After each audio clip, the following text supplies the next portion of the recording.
Hello everyone, and welcome to NeoSystems webinar today. Are you ready for CAS compliance? The latest in our Positioning to Win series. In our Positioning to Win series, we cover everything that you need to think about before, during, and after that, going after that company-changing contract. We've already covered pricing to win and cash flow and financial preparedness, and we're going to focus today on CAS compliance.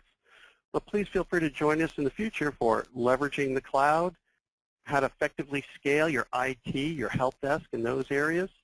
Also, we all know part of winning big contracts is being able to recruit the right talent. Then once you have that talent, how do you navigate all the new HR compliance requirements that hit you? And finally, way out in June, we're going to make a case for outsourcing all these services, IT, accounting, and HR. Brief introduction about NeoSystems. At NeoSystems, we focus on the back office. These things include accounting, finance. We actually do accounting for companies. We also do staff augmentations. We also work on IT, such as hosting or your desktop support in those areas. And we do human capital, as I mentioned, the retention, the HR, the recruiting, all these areas. We also, at the center of all that, we do a lot of consulting, implementations of your systems, as well as upgrades. We've done more upgrades for Cost Point 7 than any other Deltek partner. And around all this, we focus on high compliance companies, such as government contractors and nonprofits. I want to highlight just a couple of things from this slide for you. One, we do have the largest team of Deltek accounting system experts. We have 4 locations now. Our most recent office, we just opened in Orlando, Florida. And I would like to say that within our hosting environment, we have over 500 companies in our hosting environment today. And this represents over 40,000 employees. We've been on the Inc. 5000 list the past 5 years, and we're very excited and proud to say that over 30 of our clients are also on the Inc. 5000. We have Rich Wilkinson, who's our Vice President of Client Services. Rich brings with him a vast accounting and government contracting experience to our clients to help them develop and execute their growth initiatives. He's got over 3 decades of experience leading and working with government contractors.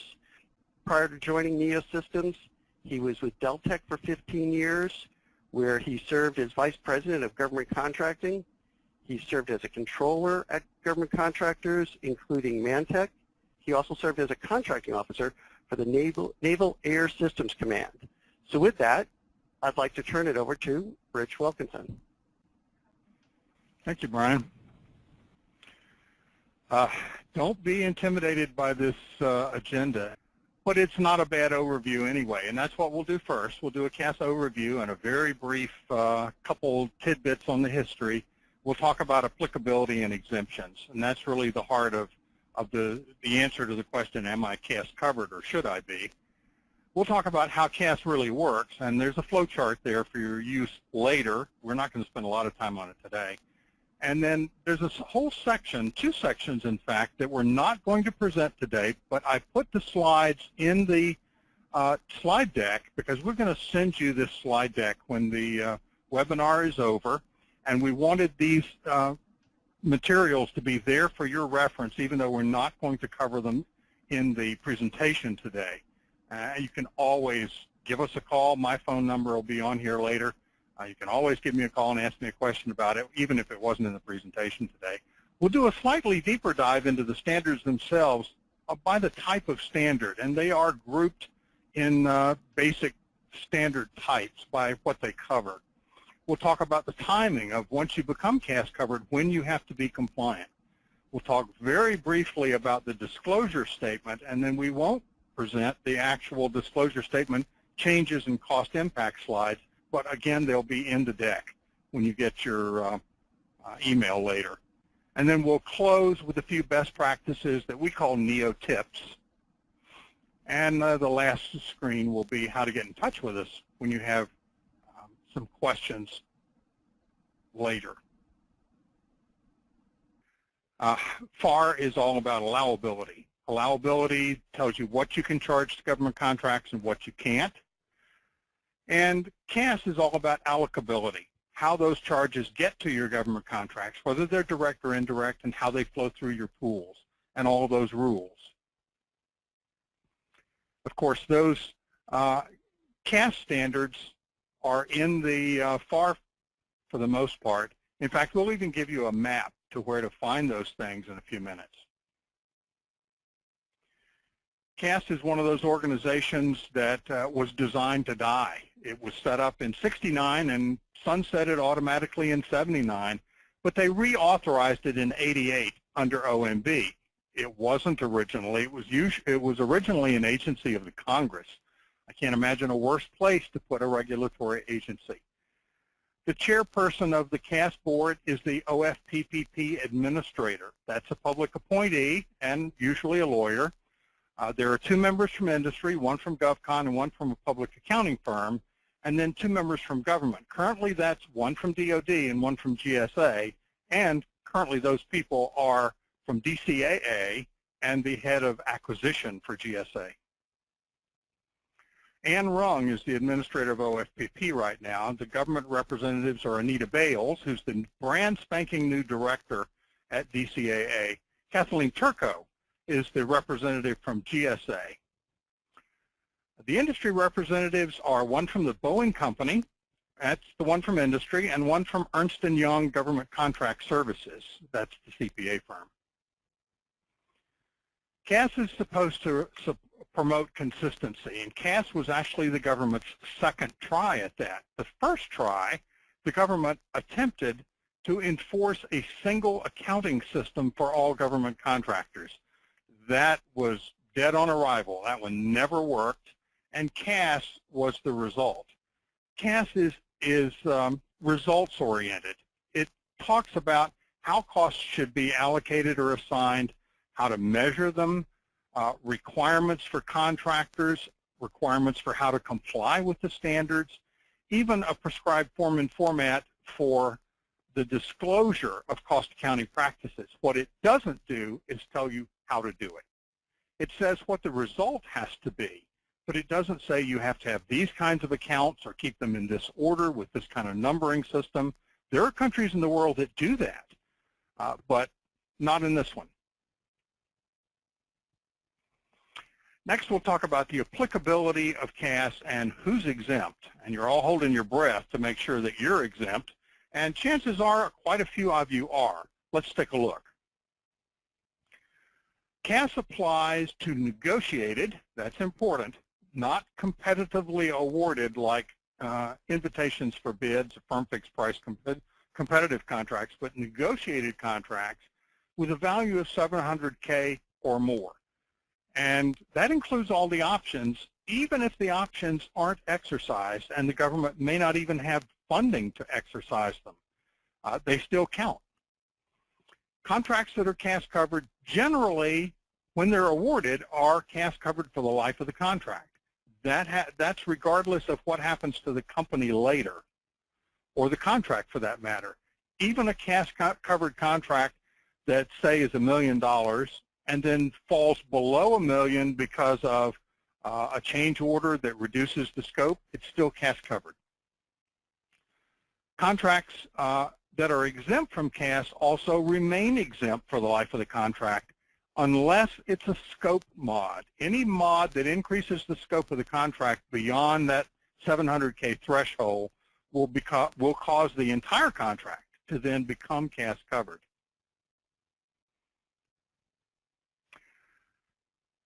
There are different levels of coverage, only 2, thank goodness. One is modified coverage. We refer to that as sort of training wheels. The threshold for that is awards of $7.5 million up to $50 million in an individual contract.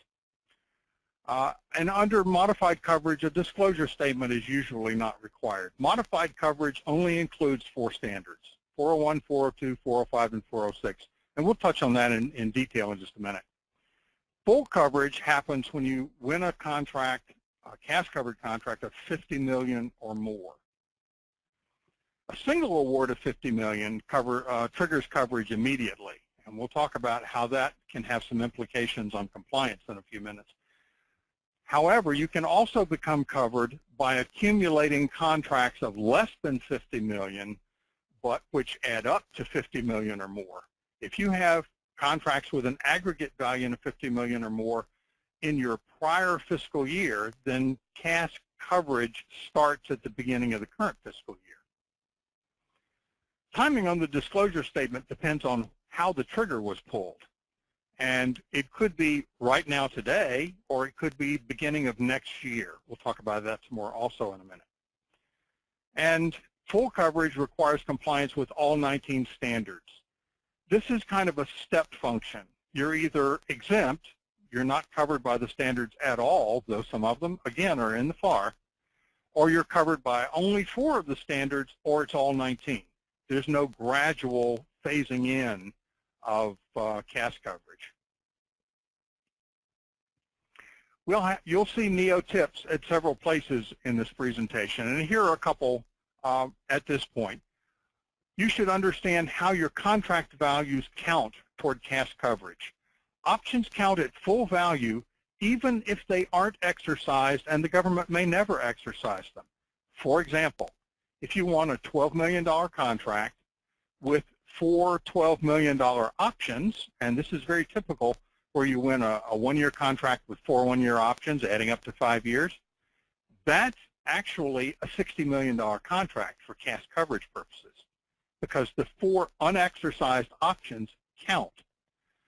So you could have a $60 million contract, the contract could be CAS covered, but at $12 million a year, you might not ever break your small business threshold. So you could be exempt as a company even though that contract triggers the threshold. So you need to track your awards carefully because remember that aggregate threshold. If you had 2 contracts, each for $6 million with $6 million options, you could end up with a couple of $24 million contracts that only add $12 million to your current year's revenue, but which add up to $60 million, the way CAS counts contract value. Watch that aggregate threshold. Don't let it sneak up on you. Here are the exemptions. This is what you've actually been waiting for. Sealed bid contracts, which are always firm fixed price, are always exempt. Fixed price contracts awarded with price competition, whether you get cost and pricing data or not, are always exempt from CAS coverage. Fixed price contracts for commercial items, and commercial item applicability has become a bigger and bigger issue over the last couple of years. If it's a commercial item and it's a fixed price contract, that contract is exempt. Contracts with small businesses, whether you're a prime or a sub, are exempt. Contracts or subcontracts where the price is set by law or regulation are also exempt. And everybody always asks, well, what would that be? And typically it's utilities, phone service, electrical service, those kinds of things. Those things are exempt because the price is typically set by regulated. Those are regulated utilities. Contracts and subcontracts with foreign governments are also exempt from CAS. Those of you with foreign military sales, FMS contracts, those are not contracts with foreign governments. Those are contracts with the U.S. government for a foreign entity. That's different. Keep in mind, here's another tip, small isn't always small. The criteria for whether you are small is in each contract. So you could have a contract with a NAICS code where you're a large business, and if that contract is CAS covered, and you're a large business by the criteria in that contract, you could become CAS covered, even though you're a small business for all your other contracts. That would take some real twists, but I've seen it happen. Of course, in 30 years in government contracts, I've seen most things happen at least once.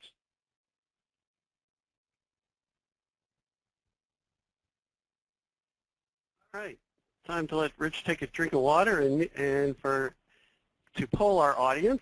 I want to get a sense of what is your company's status? Now that we've talked about this a little bit more, and so if you would launch the poll, there we go. So what is your company's CAS status? You know, we're a small business, therefore exempt. We think we may be a small business, especially after Rich just illuminated some details there. So maybe now you're having some doubts and you might have some questions. We're on the verge of CAS coverage. You're looking at your awards and you're seeing how they're accumulating, and you realize that you're on the verge of CAS coverage. Or maybe also under that would be you're putting an RFP together, a proposal together that would put you into CAS coverage. Or number 4, we're preparing our first disclosure statement now. That's kind of down the road of CAS coverage. And finally, our final answer, number 5, we're fully CAS covered. So we're seeing the results come in. Okay. So the most popular answer, we're a small business and therefore exempt. Excellent. And hopefully you got those insights from Rich as to far as when that exemption would no longer apply. All right, I'm going to turn it back to Rich now. So if we could close the poll and share the screen.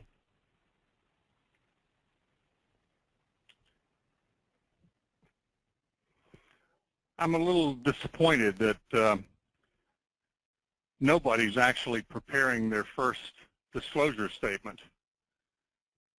That's so much fun, you can't even imagine. So here's how CAS really works. A contract's CAS covered if it has a clause in it, and you don't qualify for any of the exemptions. Solicitations often contain the CAS clause, and therefore the contract, when it's awarded, has the CAS clause in it, even though the company is exempt, because often the government doesn't know whether a company is going to be, the eventual winner is going to be exempt or not. If the awardee is exempt and or the contract, the clauses are often left in place in case the exemption turns out to be wrong, or in case the exemption is lost and a subsequent mod adds enough scope to trigger the threshold. Or unfortunately, sometimes they just leave it in there because it's easier than taking it out. So here's the flow chart. And we're not going to step through every box in this flow chart. It's fairly easy and fairly self-explanatory. This is not exactly the same flow chart that you'll find on the DCMA website. We've simplified it a little bit and actually corrected a couple tiny little logic errors. But first it wants to go through the exemptions. And if you're exempt, you're exempt. That's the end of the discussion. If you're not exempt, then you go through, do I meet the trigger thresholds for modified or full CAS coverage? And then finally, do I have a home office involved here? If there's a home office involved and one of the segments becomes CAS covered, then the home office has to file what's called a Part 8 of the disclosure statement, and unfortunately becomes partially CAS covered, at least to the extent of the home office standard, as a result of having a covered segment. I'll leave that flowchart to you to have fun with later. There are quite a few places in the FAR that CAS standards appear, at least in part. My favorite is the one on G&A and, B&P and IR&D, where the CAS literally says, the FAR literally says the CAS standard is incorporated in full except for one paragraph, and they leave out one paragraph that you don't have to comply with. A little bit of trivia, I couldn't resist. I had to leave this one in, though it's technically part of that last section. There are 19 standards, but they're numbered 1 through 20, and that's because 419 was never issued. It was supposed to address post-retirement benefits, and if you look at the little quote at the bottom, they basically just threw up their hands and said, this is too hard. We can't do it. Let's take a slightly deeper dive by the type of the standard.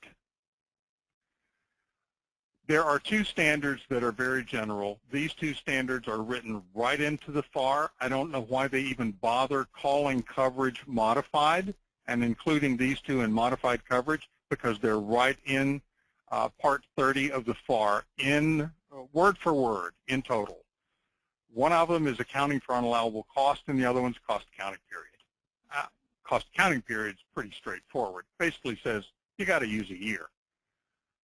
It does talk about transition period, and the rule is basically the same as the IRS's rule on transition periods. So if what you're doing in changing your fiscal year is compliant with IRS regulations, you're good with CAS. On the unallowables, that one is quite extensive, but it basically requires segregation of allowable and unallowable costs and requires indirect costs, which are unallowable, to remain in the base of any pool they would have been in the base of if they had been allowable. And of course, the question that always comes up on that one is, what about unallowable G&A? And I have to ask every time, what would G&A be in the base of if it were allowable? And the answer is nothing.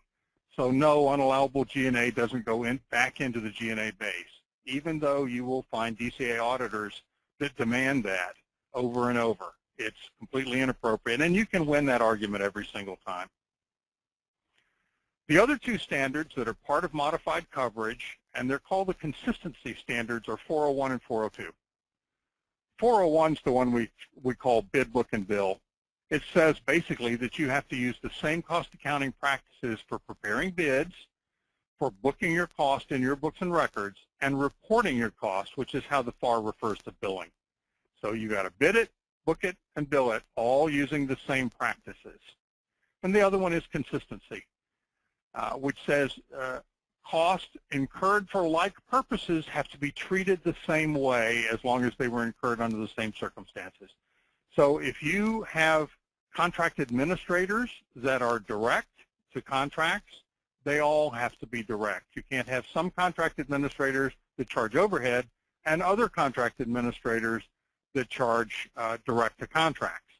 Of course, there are ways around that. If you'd like to talk about that, give me a call later. Then there are what I call the allocation standards, and there are actually several of these, and they're all about how you take that bucket of indirect cost and parcel it out to your direct cost buckets. There's home office expenses, the one we were talking about a minute ago, where when a business unit becomes covered, the home office has to then report their cost accounting practices as part of that business segment's disclosure statement. There's allocation of business unit G&A expense, and that tells you what are the acceptable bases for allocation of G&A. This one trips a lot of small companies because they use a base that makes perfect sense to them and is fine until they become CAS covered. But when they become CAS covered, they have to change that allocation base. They would have been a lot better off to change it before they became CAS covered, when they could do it at their own initiative instead of having to do it because they became CAS covered. CAS 418 and 420 are allocation of direct and indirect costs and accounting for IR&D and B&P. These are also written almost completely into the FAR, except for 420, which eliminates one paragraph. And you're all asking yourselves, well, what is that one paragraph that's not in the FAR, but is in the cost accounting standards? And that's the requirement to account for bid and proposal cost, proposal by proposal. You have to account for the cost all the same way, CAS covered or not, but once you become CAS covered, you have to be able to report your bid and proposal cost, proposal by proposal. And you don't have to do that until you become CAS covered. Tangible assets, how you capitalize them, what your criteria are, and most important, how you maintain and change those criteria. And then depreciation, how you depreciate your fixed assets. This is the one that always gives me a problem. Frankly, most of cost accounting standards are just good, rigorous cost accounting. CAS 409 is an exception to that. CAS 409 requires depreciation by the actual useful life of the asset. It does not recognize all of the different depreciation methods that the IRS is completely happy with. Instead, the only acceptable depreciation method for CAS 409 is average actual life of that class of assets, which means that if that life changes over time, you have to change the criteria for your new assets. And then there are a whole raft of standards around compensation. 408 talks about personal absence, and 412 is how you measure pension cost. Now, this is not how pensions are funded. This is how you measure the pension cost. There's a whole nother standard on adjustment and allocation, and then finally accounting for the cost of those pensions. 415 also covers other kinds of deferred compensation as well as pension costs. There are two standards on cost of money, though. Frankly, with the cost of money being so low right now, a lot of my clients have stopped even measuring cost of money or even trying to calculate it and ask for it. It's gotten where it's almost not worth the cost of the calculation. But there are two standards, one for the calculation of the cost of money on non-construction assets, and then one for capital assets under construction. And these are self-constructed assets where you're building something for your own use. Then there are some measurement standards. CAS 407 talks about standard cost. And we have a few companies out there that are doing labor on a standard cost methodology. We don't see it that much on services, but we do see a few every year. We see it much more often in the manufacturing environment. Remember, because of the bid, book, and bill standard, if you use standard cost for booking your cost, you also have to use it for estimating, proposals, and billing. 411, all about acquisition of materials. And then 416, again, still a measurement standard, is about how you account for insurance costs. Now, if you're paying a premium to an insurance company, that's pretty easy. If you're self-insured, this standard is going to govern how you fund those self-insurance costs and estimates. Okay, thank you, Rich. And time to come back to you all with a poll. And with some of Rich's comments, we want to get a sense of what is your comfort level with the standards. You know, we're fully CAS covered. You've audit improved. We're CAS covered, but DCA has raised some issues, some questions for us. We're not CAS covered, but in compliance with most of the standards. That was one of the things Rich was talking about in there, that what you want to do is be acting CAS covered before you're required to. And finally, our fourth answer, we're not CAS covered, and several standards would raise some questions or some challenges with how we're doing business today. So if you could complete the poll. See a lot of you filling it in, so I'm going to give you another few seconds. Well, wonderful. A lot of you, more than half, are doing the right thing. You're not CAS covered, but you're in compliance with most of the standards. A couple of you out there, going up to the first answer, you're fully CAS covered and audit improved. A few of you might, especially now that you've heard some of this from Rich, probably have a few questions, so that's not too surprising. But let's get back to, now we want to kind of wrap things up and start opening it up to your questions, or do you have a little more, Rich? There's a little more. Okay, I'm sorry, I'm jumping the gun. If you do have questions, so you can start typing them in the questions box. The timing of compliance is one that people don't think about before they become CAS covered, and they probably should. Compliance timing is pretty easy for the first four standards. These first four, 401, 402, 405, and 406, remember, these are the modified CAS standards. They're also the ones that are in the FAR completely, full text. So you should be compliant with these standards long before you become CAS covered. And that's a good thing because they're effective. You have to be compliant the day you get that covered contract. So don't let that award take you by surprise. Prepare for your clients in advance. At a dead minimum, make sure that you're in full compliance with 401, 402, 405, and 406. Those are the modified coverage standards. And I'll tell you right now, the number one issue with these is usually consistency, because we'll find companies that will charge a type of cost direct when they can bill it and indirect when they can't. It's the number one issue DCAA finds with the modified coverage or with that first CAS review. It's the number one tripwire. A few of the standards, these four, are required at the start of the next accounting period after receipt of a covered contract. Now you're going to look at this one and the next one and say, what's the difference? You have to be compliant day one of the first day of the fiscal year after you get the next fiscal year after you receive that CAS covered contract. So if you get that CAS covered contract in November and you're on a calendar year, 1 January, you need to be compliant with these four standards. Then these standards, from you see the list there, you have to be required, compliance is required beginning with the next full fiscal year after receipt of the covered contract. That's not day one. It's the beginning of the year, but beginning of the year is measured literally through the year. So it's like rates. Your rates apply starting the first day of the year, but you don't know what they are until the end of the year. With these standards, these are mostly measurement standards. So when do you measure cost? Final measurement of most of these costs is as of the end of the year, because that's how they're calculated.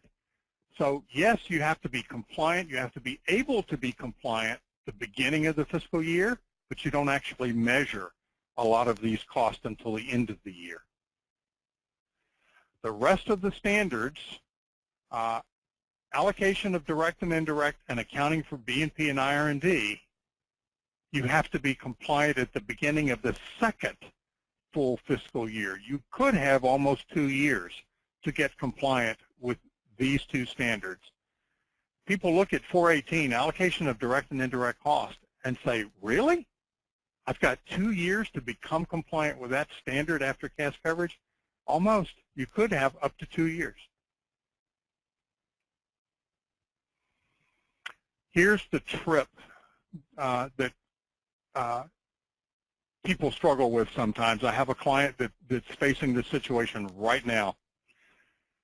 When award of a CAS-covered contract is going to exceed $50 million, you may be required, notice the may be, contracting officers miss this sometimes, but if they're awake, submission of a disclosure statement is required prior to award. This actually is happening right now to one of my clients. They've won a contract that qualifies. They need to file a disclosure statement by Monday of next week, or they may not get this award. The contracting officers told them they may go to the next company on the list. You could be in a situation where you're looking at an aggregate situation where all of the CAS-covered segments together within a multi-segment company exceed $50 million. Then you have to file prior to the first CAS-covered contract in the next fiscal year.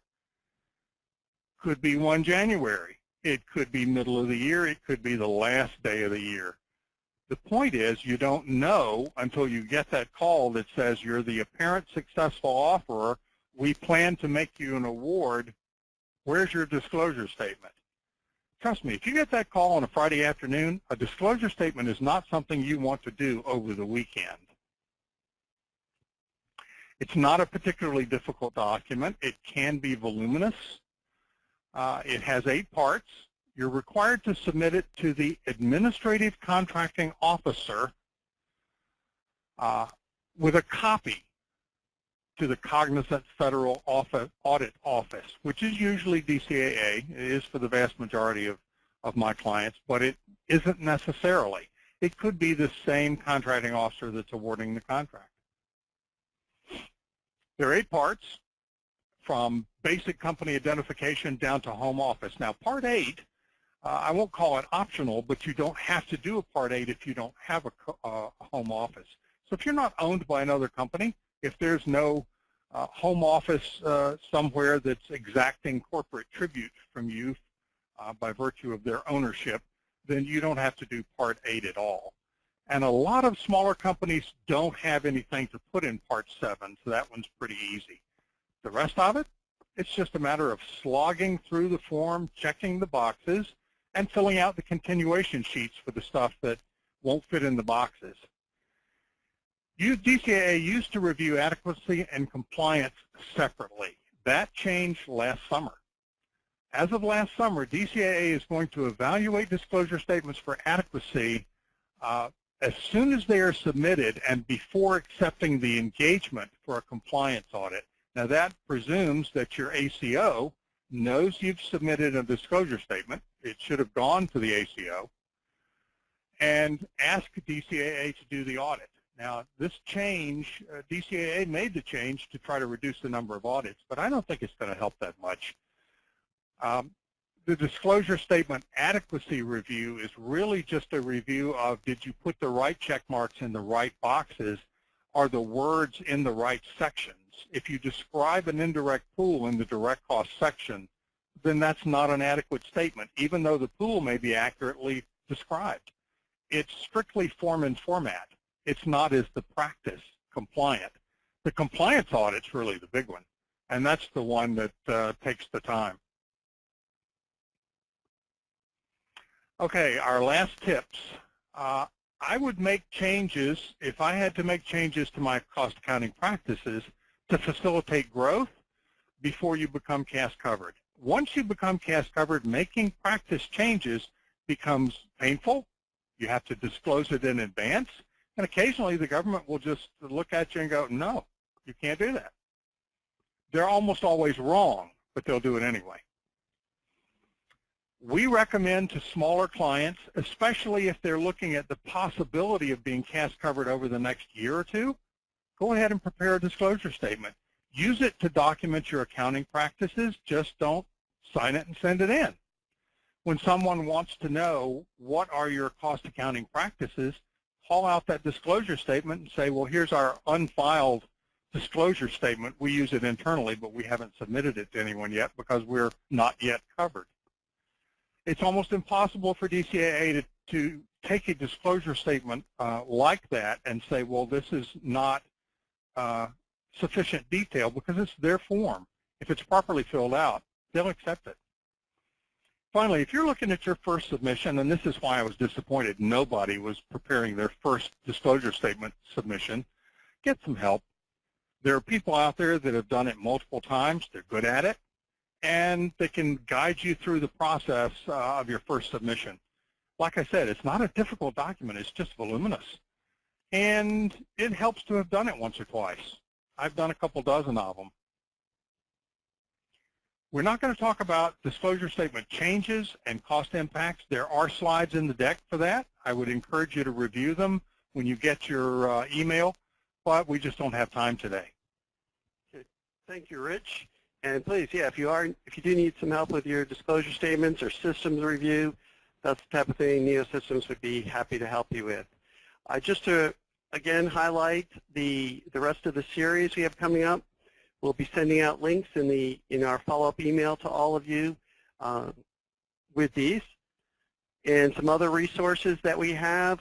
You know, we do have training, these webinars, they're on demand. We have paid courses. We have our blog, a great resource. Sign up for our newsletter, NeoSystems News and Notes. But I really want to press forward and get to your questions. So if you have some questions, please start typing them into our questions box. And we'll be pulling those right up. So, and as Rich was alluding to, we will be providing the slides and a recording of this webinar as well. So that question is answered. Yes, the slides will be available. And one question up there, if a contract was competed, the CAS FAR clause is not in the contract. But with all of the option years, you exceed the CAS limit. Can it be converted to CAS?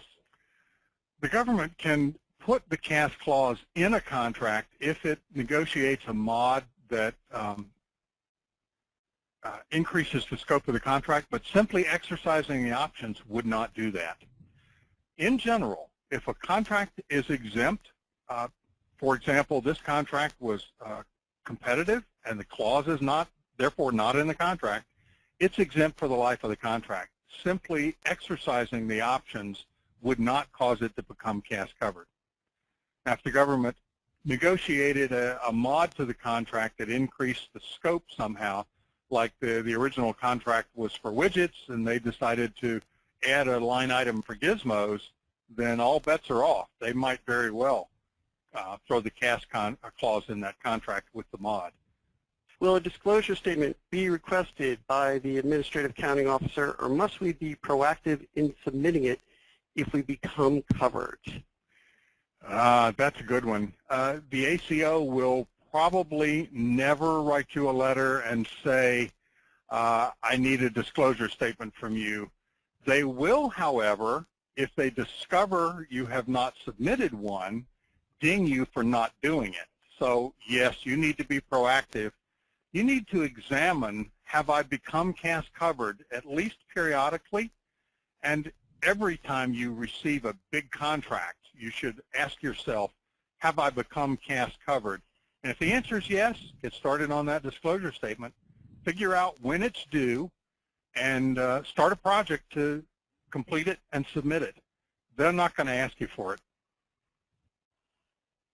Okay. And I don't see any more questions right now. I do see a lot of comments like, thank you for a great webinar, so we always appreciate receiving those.